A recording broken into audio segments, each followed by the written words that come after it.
channel. And on this channel, I want to just teach you something simple.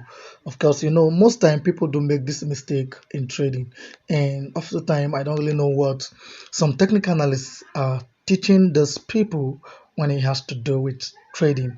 Of course, most people believe that whenever they see a slight break from a chart, is a significant that this chart has broken the support zone or the resistance zone, so they go the opposite direction, and that is not how this thing works. For instance, there are breakout here, but after the breakout, what happened? The market dipped. So in this case, I want to teach you how to identify a false breakout and a true breakout. Of course, I think this first video I'm going to be showing you where what to do whenever a candle break out a major resistance or a support zone. All right, whenever there's a little break, I'm going to teach you what you should do. The first thing to do whenever there is a little breakout is for you to ensure that you are patient to wait for the next candle, especially if you're analyzing your trade like I do with 4 hours time frame before going to others. It will let you know that, hey, come on, this breakout might be false breakout or real breakout. I'm going to be doing a practical work for you, and I use live trade whenever I'm doing any of my lectures. So please, if this is your first time of watching my YouTube channel, please do well to subscribe to my YouTube channel, click on the notification bell, drop your comment in the comment section. Thanks. God bless you.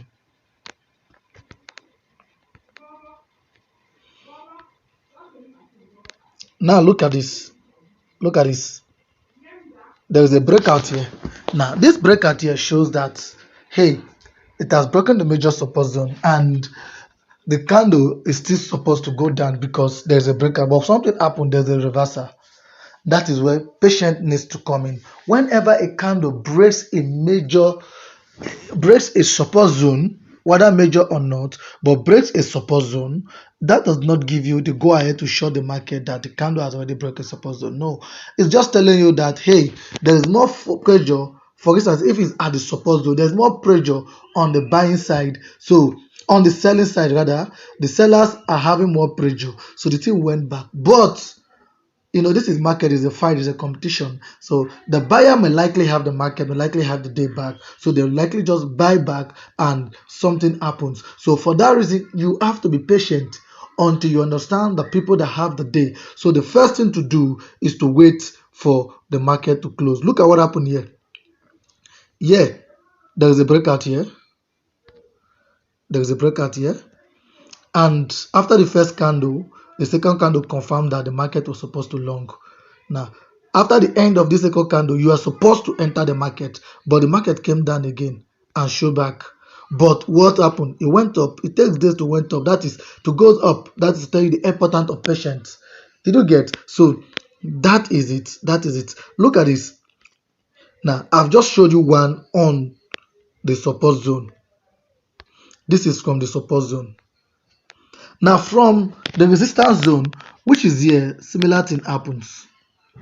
Now this candle gets to this support, to this resistance zone, and tries to do a U-turn, a reversal, but could not. What happened? There was a breakout, and this wanted to look as if it's a true breakout, but it is not, because if you look at the candle form, you will know that yes, the wick is high, the wick is much. So at that, the buyer pressure is reducing. I think that is another thing you need to learn. Whenever you see a weak candle, that the weakness is very, very much longer than the body of the candle, at least two of that candle being formed, is telling you that there's no more pressure going up again. So what you should be expecting is a reversal. And at that, you are doing, I don't know, there's some call it Dutch candle or whatever, but all I know is that I know the actives of this candle. When it happens like this, I know what I should be expecting. I should be expecting a reversal, and that is what really happened there. So if you can see here, look at this. When the reversal came, look here. When the reversal came here, what happened? There was a massive drop. There was a massive drop. However, this is a major support zone, a major resistance zone rather, for Ethereum. This is a major resistance of Ethereum because many markets have not been able to break there. And if you take your trade, in fact, if you know that you are a weekly trader and you want to take this trade, just don't take it in any of these places because you will not get what you want. If you want to take it at this major liquidation point. This place will give you your major profits. All right, but for those of us who are daily trader and scalper, this lecture is very, very effective for you also. So watch out, look at this. There is a false breakout here, but that is not what we want. Until there's a proper drop. This candle shows that the seller has more force. Look at the candle. Look at the weakness of the candle, just little. So at this place, you are likely to sell again. And that is why the thing came here and come to this side and get to this place. You don't expect a market to just give you your desired profit at once. It takes time. So what happened is that it takes time for it to reverse. Now, knowing this thing, patient, allow the candle to close and wait for the next candle to confirm it. The next candle gives you a confirmation of what you want to do. Thanks once again. Welcome again to my YouTube channel. Don't forget to always subscribe. God bless you.